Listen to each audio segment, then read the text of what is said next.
ಬೆಳಗಾವಿ ನಗರದಲ್ಲಿ ಒಂದು public meeting ಮಾಡುವಾಗ ಸಾಕಷ್ಟು ಹೆಣ್ಮಗಳಿಂದ ಒಂದು ಕಾಮನ್ ಕಂಪ್ಲೇಂಟ್ ಇತ್ತು ಅಂದರೆ ಸಂಜೆ ಟೈಮ್ನಲ್ಲಿ ರೋಡ್ ಪಕ್ಕದಲ್ಲಿ ಆಗಲಿ ಶಾಲಾ ಅವರಂದು ಆಗಲಿ ಅಥವಾ ಗದ್ದೆಯಲ್ಲಿ ಆಗಲಿ ಜನ ಅಲ್ಲಿ ಕುಡಿತಾರೆ, ಅದು ಗಾಜಲ್ಲಿ ಹಾಕ್ತಾರೆ. ಅದರಿಂದ ರೈತರಿಗೆ ಕೂಡ ತೊಂದರೆ ಆಗ್ತಾಯಿದೆ ಮತ್ತು ಇವರಿಗೆ ಸ್ವಲ್ಪ ಅಲ್ಲಿ ನಡ್ಕೊಂಡು ಹೋಗೋಕ್ಕೆ ಕೂಡ ಬೇಸರ ಆಗುತ್ತೆ. ಆ ಹಿನ್ನೆಲೆಯಲ್ಲಿ ನಾವು ಒಂದು ವಾರದಿಂದ ಒಂದು ಡ್ರೈವ್ ಶುರು ಮಾಡಿದ್ದೀವಿ. ಈ ಪಬ್ಲಿಕ್ ಪ್ಲೇಸ್ನಲ್ಲಿ ಯಾರು ಕುಡಿತಾರೆ ಅವರ ಮೇಲೆ ಎಕ್ಸೈಸ್ ಆ್ಯಕ್ಟ್ನಲ್ಲಿ ಮತ್ತು ಕರ್ನಾಟಕ ಪೊಲೀಸ್ ಆ್ಯಕ್ಟ್ ಪ್ರಕಾರ ನಾವು ಅವರ ಮೇಲೆ ಕಾನೂನು ಕೇಸ್ ದಾಖಲು ಮಾಡ್ತಾಯಿದ್ದೀವಿ. ಒಂದು ವಾರದಲ್ಲಿ ನಾವು 24 ಕೇಸಸ್ ಮಾಡಿದ್ದೀವಿ. 36 ಜನರಿಗೆ ಸೆಕ್ಯೂರ್ ಮಾಡಿದ್ದೀವಿ. ಅವ್ರದ್ದು ಡಿಜಿಟಲ್ ರೆಕಾರ್ಡ್ ಕೂಡ ಮೇಂಟೈನ್ ಮಾಡ್ತಾಯಿದ್ದೀವಿ.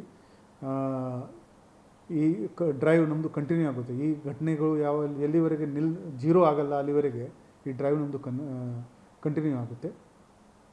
ಸಾರ್ವಜನಿಕರು ನಮ್ಮ ಪೊಲೀಸರಿಗೆ ಇದರಲ್ಲಿ ಸಹಾಯ ಮಾಡಲಿ. ಈ ಥರ ಯಾವುದೇ ನೀವು ಎಲ್ಲೂ ನೋಡಿದರೆ 112ಗೆ ನೀವು ಕರೆ ಮಾಡ್ಕೊಂಡು ತಿಳಿಸಿ. ನಿಮ್ಮ ಐಡೆಂಟಿಟಿ ನಾವು ಪ್ರೊಟೆಕ್ಟ್ ಮಾಡ್ತೀವಿ.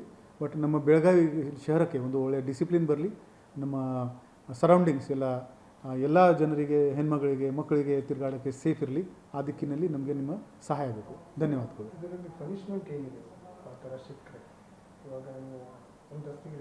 ಅದು ನಾವು ಚಾರ್ಜ್ ಶೀಟ್ ಮಾಡ್ತೀವಿ. ಅದು ಮಾನ್ಯ ಕೋರ್ಟ್ ಜನರಲಿ ಅದು 3 months to 6 monthsವರೆಗೆ ಸೆಂಟೆನ್ಸ್ ಆಗ್ಬೋದು ಅಥವಾ ಫೈನ್ ಇವರು ಕಟ್ಟಬೇಕಾಗ್ತದೆ.